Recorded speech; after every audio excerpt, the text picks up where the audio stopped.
Praise the lord. మన ప్రభువును ప్రియరక్షకుడైన యేసుక్రీస్తు యొక్క శ్రేష్టమైన నామంలో మీ అందరికి కూడా శుభాభివందనాలు. తిరిగి ఈ 6వ ఎపిసోడ్కి మీ అందరికి కూడా స్వాగతం.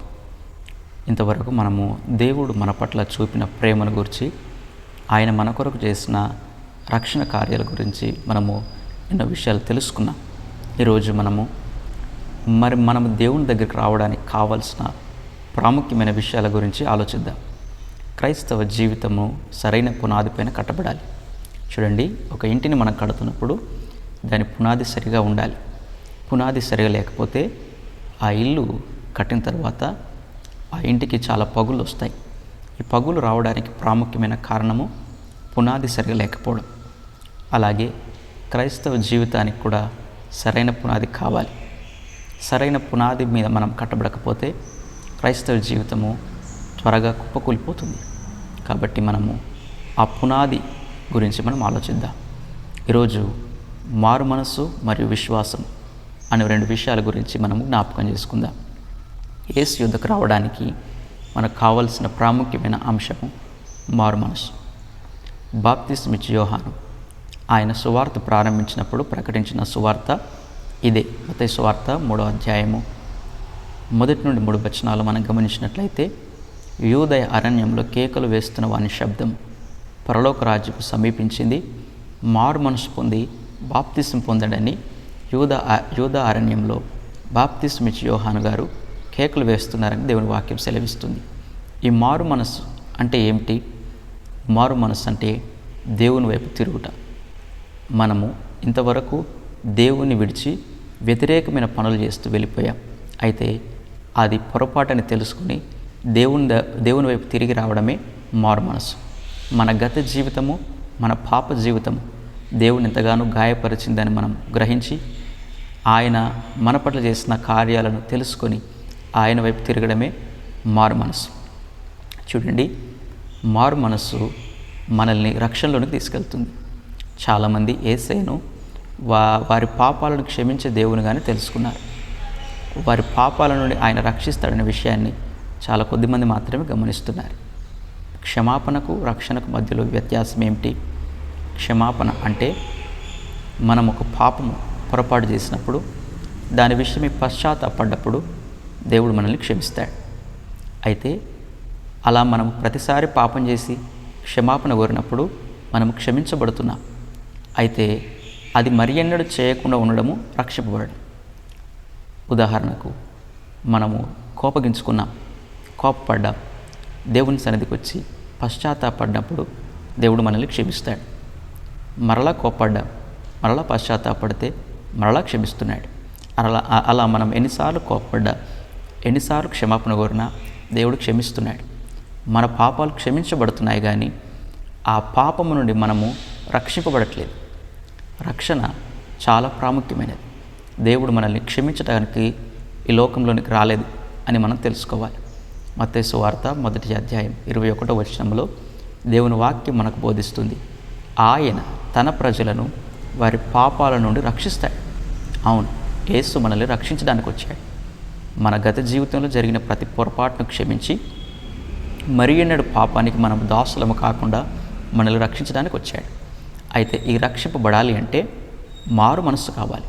ఒక తీవ్రమైన ఆశ, తృష్ణ మన గత జీవితాల నుండి, పాప జీవితం నుండి బయటికి రావాలనే ఆశ ఉన్నవారికి ఇది సాధ్యమవుతుంది. ఒక వచనాన్ని నేను మీకు చూపిస్తాను.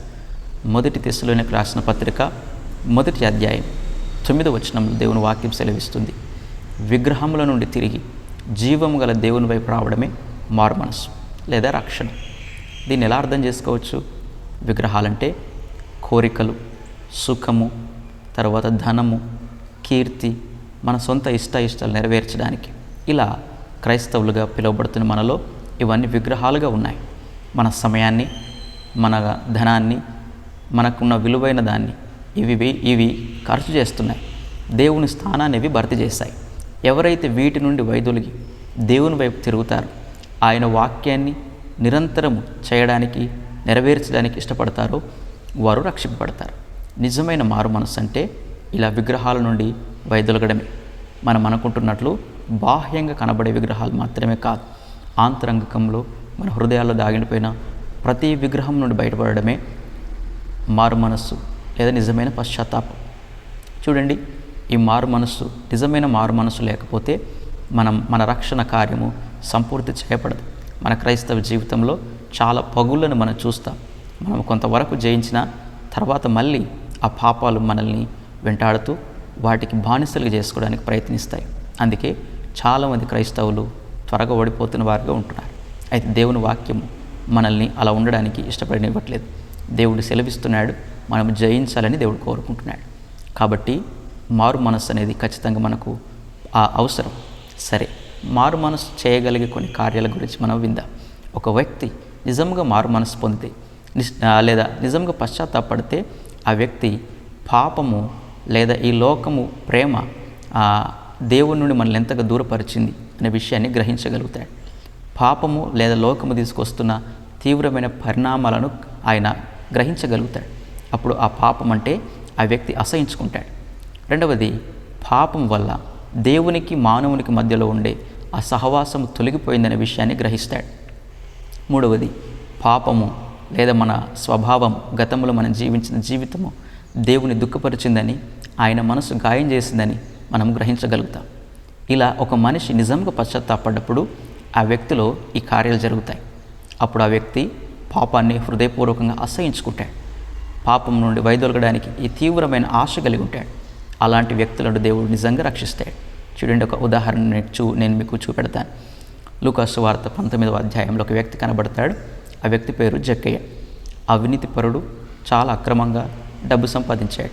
చాలా డబ్బులైతే ఉన్నాయి కానీ నెమ్మది, శాంతి, రక్షణ లేని వ్యక్తిగా జీవిస్తున్నాడు. ఆ వ్యక్తిని యేసయ్య చూశాడు. యేసయ్య ఆయన ఇంటిలోనికి రావడానికి ప్రయత్నించినప్పుడు, ఇష్టపడ్డప్పుడు జక్కయ్య యేసయ్య ఇంటికి రాగానే జక్కయ్య ఏమన్నాడు తెలుసా? ఆయన ఇంట్లో అడుగు పెట్టగానే జక్కయ్య అన్నాడు, ప్రభువా, నేను ఎవరి దగ్గరనైతే అన్యాయంగా డబ్బులు తీసుకున్నాను వారికి నేను 4 గంటలు చెల్లిస్తానన్నాడు. రెండవది, తన ఆస్తులు సగము బీదలకు ఇచ్చేస్తానన్నాడు. చూడండి, మారు మనస్సు అంటే ఇదే. తన గత జీవితంలో నుండి పూర్తిగా వైదొలగడానికి ఇష్టపడ్డాడు. చూడండి, మారు మనస్సు ఏం చేసింది? ఆ వ్యక్తి ఎవరి దగ్గరనైతే అన్యాయంగా తీసుకున్నాడో తిరిగి చెల్లించే విధంగా చేసింది. అవును, మనం మారు మనస్సు పొందినప్పుడు అన్యాయంగా సంపాదించింది, అక్రమంగా నష్టపరిచి సంపాదించిన దాన్ని తిరిగి చెల్లించగలిగాలి. రెండవది, ఒకవేళ మనకు వీలు ఉన్నట్లయితే ఎవరితోనైతే మనం తప్పుగా ప్రవర్తించామో వారిని క్షమించమని కోరడానికి కూడా ఇష్టపడాలి. అప్పుడు మాత్రం ఒక మనిషి నిజంగా మారు మనసు పొందుతున్నాడు అనడానికి నిదర్శనం. ఇంకా బాగా చెప్పాలంటే ఈ మారు మనసు కొన్నిసార్లు ఆ మనిషిని దుఃఖపడే విధంగా కూడా చేస్తుంది. 2 కొరింథీ 7వ అధ్యాయము 10వ వచనంలో దేవుని వాక్యం సెలవిస్తుంది, అది దైవ చిత్తానుసారమైన దుఃఖము రక్షణకు కారణమవుతుందని దేవుని వాక్యం సెలవిస్తుంది. అవును, మన స్వభావము, మన ప్రవర్తన దేవుని దుఃఖపరిచిందని, దేవుని గాయం చేసిందని ఒక మనిషి నిజంగా అర్థం చేసుకున్నప్పుడు ఆ వ్యక్తి కొన్నిసార్లు కన్నీటిని దుఃఖపడుతూ ప్రార్థన చేయగలుగుతాడు కూడా. అయితే ఏడుస్తున్నాడంటే ఖచ్చితంగా పశ్చాత్తాపడుతున్నాడని కాదు. కొన్నిసార్లు యూదా కూడా దేవుడిని అప్పగించినందుకు, యేసయ్యను అప్పగించినందుకు దుఃఖపడ్డాడు. కానీ అది నిజమైన పశ్చాత్తాపము కాదు. దుఃఖపడుతున్న ప్రతీదీ పశ్చాత్తాపం కాకపోవచ్చు, కానీ ఒక నిజమైన పశ్చాత్తాపం మాత్రము ఖచ్చితంగా కొన్నిసార్లు ఆ వ్యక్తిని దుఃఖపడే విధంగా చేస్తుంది. ఇలా ఒక వ్యక్తి తన జీవితంలో నుండి సంపూర్ణంగా దేవుని వైపు తిరగడమే మారు మనస్సు.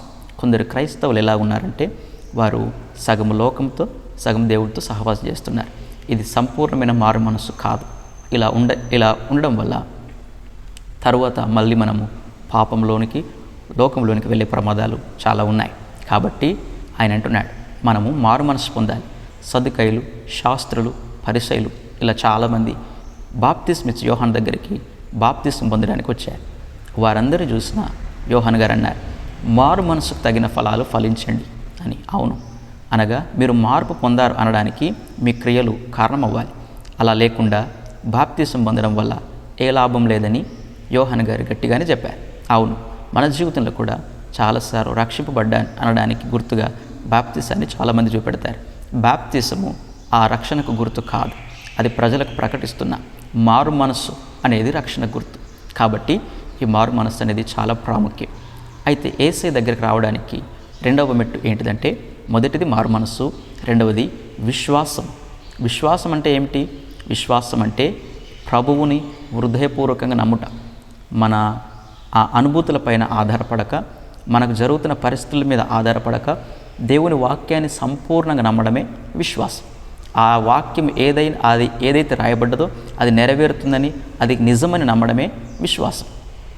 మరి విశ్వాసం ఎలాగొస్తుంది? రోమీయులకు రాసిన పత్రిక 10వ అధ్యాయము 17వ వచనంలో దేవుని వాక్యం సెలవిస్తుంది, వినుట వలన విశ్వాసం కలుగుతుంది, వినుట క్రీస్తుని గురించిన మాట వలన కలుగుతుందని దేవుని వాక్యం సెలవిస్తుంది. ఎవరైతే సువార్తను వింటున్నారో, ఎవరైతే సువార్తను గ్రహించారో వారు విశ్వసిస్తారు. ఆ విశ్వాసము రక్షణకు కారణమవుతుందని దేవుని వాక్యం సెలవిస్తుంది. రోమా పత్రిక 10వ అధ్యాయము 9-10 వచనాలు దేవుని వాక్యం మనకు బోధిస్తున్న మాట ఏంటిదంటే, ఒక మనిషి రక్షింపబడాలంటే అతడు హృదయంలో యేసు ప్రభువని విశ్వసించాలి, రెండవది నోటితో ఒప్పుకోవాలి. ఇలా ఈ 2 కార్యాలు జరిగినప్పుడు ఒక మనిషి రక్షణలోనికి వస్తాడు, అనగా మన పాత జీవితంలో నుండి సంపూర్ణంగా బయటకు వస్తాడు. మరి సువార్త ఏం బోధిస్తుంది? నేనేం విశ్వసించాలి అంటే, యోహాను సువార్త 3వ అధ్యాయము 16వ వచనంలో దేవుని వాక్యం సెలవిస్తుంది, దేవుడు లోకమును ఎంతో ప్రేమించెను అని మొదటిగా రాయబడ్డది. అవును, దేవుడు నిన్ను ప్రేమిస్తున్నాడు, దేవుడు నన్ను ప్రేమించాడు. మన కొరకు, నా కొరకు ప్రాముఖ్యంగా నా జీవితంలో నేను చేసిన ప్రతి పొరపాటును సరిచేయడానికి ఆయన తన ప్రేమను ఎలా చూపించాడంటే, తన ప్రియకుమారుడైన యేసుక్రీస్తుని యొక్క లోకంలోనికి పంపాడు. చూడండి, ఫిలిప్పీ పత్రిక 2వ అధ్యాయం 5వ వచనం నుండి 9వ వచనం వరకు మనం చూసినట్లయితే యేసుక్రీస్తుల వారి త్యాగాన్ని మనం అక్కడ గమనించవచ్చు. ఆయన దేవునితో ఉండుట విడిచిపెట్టకూడని భాగ్యమని ఎంచుకోలేదు. ఆయన దేవునితో సమానముగా ఆయన ఎంచబడినవాడు. అయితే ఆ ఆధిక్యతను సహితము నా కొరకు, నీ కొరకు కూడా ఆయన విడిచిపెట్టడానికి ఇష్టపడ్డాడు. ఆ ఆధిక్యతను విడిచిపెట్టి ఆయన మానవుడిగా జన్మించాడు. 33.5 సంవత్సరాలు ఆయన మానవుడిగా జీవించాడు. మనం ఎదుర్కొనే ప్రతి శోధనను ఆయన ఎదుర్కొని పవిత్రునిగా ఈ యొక్క లోకంలో తన జీవితాన్ని కొనసాగించాడు. తర్వాత ఇంకా తగ్గించుకొని దాసుడిగా ఉన్నాడు. ఇంకా తగ్గించుకుని మన పాపాల కొరకు ఆయన శిలువ మరణాన్ని పొందుకున్నాడు. చూడండి, శిలువలో జరిగిన కార్యం ఏంటిది? శిలువలో యేసుక్రీస్తుల వారు 3 గంటల పాటు ఆయన శ్రమను అనుభవించారు. చాలామంది అనుకుంటున్నారు కేవలము ఆ శరీర సంబంధమైన మరణం వల్ల పాపక్షమాపణ దొరుకుతుందని. లేదండి, మన పాపాలకు ప్రాయశ్చిత్తంగా ఆయన ఇంకా కొంచెం ఎక్కువైన త్యాగాన్ని చేయాలి. దేవుని వాక్యం సెలవిస్తుంది, పాపానికి వచ్చు జీతము మరణము అని. అయితే అది శరీరపరమైన మరణం కాదు, అంతకంటే లోతైనది, అంతకంటే ఎక్కువైనది ఏంటిదంటే ఆత్మలో ఎడబాటు, దేవునితో మానవునికి ఉండే సంబంధాలు తెగిపోవడం. ఇది జరిగింది. అయితే యేసు దానికి కూడా సిద్ధపడ్డాడు. అవును, ఆయన సిలువలో 3 గంటల పాటు మానవులందరూ అనుభవించాల్సిన ఆ ఎడబాటును ఆయనే అనుభవించాడు. అందుకే ఆయన అంటాడు, నా దేవా, నా దేవా, ఎందుకు నా చేయి విడిచితివి అంటాడు. ఆ సిలువలో తండ్రి కుమారులు ఇద్దరు కూడా ఎడబాటయ్యారు. దీనికి కారణమెవరు? మన పాపమే. అవును, బాల్యం నుండి ఇప్పటి వరకు నేను చేసిన ప్రతి పాపం కొరకు ఆయన తనకున్న అంత గొప్ప ఆధిక్యతను కూడా వదులుకోవడానికి ఇష్టపడ్డాడు. మానవుడిగా రావడము గొప్ప విషయం, అంతకంటే గొప్పగా నా పాపాల కొరకు తనకున్న సంబంధాన్ని కూడా తెంచుకోవడము ఇంకా గొప్ప విషయం. ఎవరైతే ఈ సువార్తను అర్థం చేసుకుంటారో వారు ఖచ్చితంగా మారు మనసు పొందుతారు. ఎవరైతే మారు మనసు పొందుతారో వారు రక్షింపబడతారు. అవును, రక్షణకు ప్రాముఖ్యమైన తొలిమెట్లు మారు మనస్సు మరియు విశ్వాసం. చూడండి, ఈ విషయం మనకు అర్థం కాకపోవచ్చు. ఆయన మనమందరం నిత్యత్వంలో అనుభవించాల్సిన ఆ ఎడబాటును కేవలం 3 గంటల పాటు ఆయన అనుభవించేశాడు. అది ఒక రకంగా నరకాన్ని అనుభవించాడని చెప్పాలి. అవును, దేవుడు లేని స్థలమే నరకం. ఎక్కడైతే దేవుడు ఉన్నాడో అది నరకం. అయితే యేసు 3 గంటల పాటు నరకాన్ని అనుభవించాడు. ఏమాత్రం ఉపయోగం లేని, ఏమాత్రం అర్హత లేని మనలాంటి వారి కొరకు ఆయన అంత గొప్ప త్యాగం చేశాడు. ఇప్పుడు ఆయన మానవునిగానే ఉన్నాడు. అవును, ఇంకెప్పుడు ఆయన మానవునిగానే ఉండాల్సి వస్తుంది. ఆయన పరలోకంలో కూడా మానవునిగానే ఉండబోతున్నాడు. అయితే ఆయన శరీరము మహిమ శరీరంగా మార్చబడి ఆయన తండ్రి కుడి పార్శ్వమున కుమారుడుగా ఉండాల్సి వచ్చింది.